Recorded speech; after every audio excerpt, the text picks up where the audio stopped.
В этом уроке мы будем делать вот такой красивый вариант с объемной цепочкой. Беру гель 0,4 и добавляю в него гель 0,14.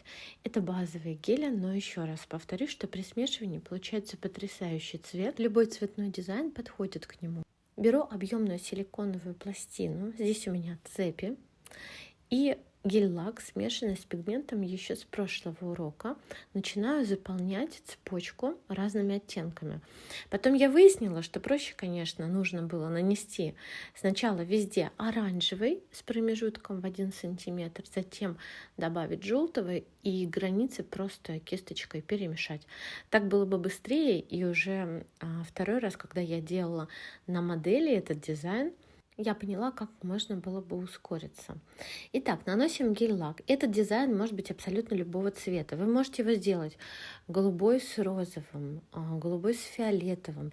На ваше усмотрение, потому что в наборах пигментов их очень-очень много. И, конечно, в идеале, если эти все цепочки, все декорации заготовить заранее. Убираем излишки гель-лака. Просушиваем в лампе буквально минутку, потому что все-таки здесь очень ярко пигментированный цвет, чтобы он хорошо просох. Излишки роликом для одежды я убираю, чтобы цепочка у меня была чистая, так как она внутри, она у вас не снимется, только не давите сильно. Тоненько-тоненько наношу базу, чтобы моя цепочка не порвалась, и чтобы я могла потом ее аккуратненько загибать. И если вы заранее готовите на другую сторону силиконового вот этого вот трафарета, вы можете как раз приложить и хранить эти декорации. На типс я наношу тонко-тонко базу. Медиум мою очень тонко. Если нанесете толсто, потом, когда будете прижимать штампиком, сверху просушивать, у вас база может вытечь, да, и будет сбоку висеть объем, который нам не нужен. Поэтому обратите на это внимание. Отрезаем все лишнее. Если вдруг что-то подтарчивает, тоже наносим базу, палочкой придерживаем и фонариком присушиваем. Это не критично. Ноготочек сам по себе очень изогнутый, с хорошей такой аркой, поэтому подтарчивать что-то будет в любом случае, не пугайтесь. Можно цепочку согнуть. Если она прямая, вы аккуратно можете ее потихонечку согнуть так, чтобы она была изогнутой. Если вдруг клиентке что-то мешается при носке, можно чуть-чуть будет боковушечки подпилить. Дальше, после того, как все мы зафиксировали, можно наносить топ. Я наношу матовый, конечно, очень с матовым красиво смотрится. Наш матовый топ не так сильно пачкается, не затирается, отлично наносится, очень рекомендую.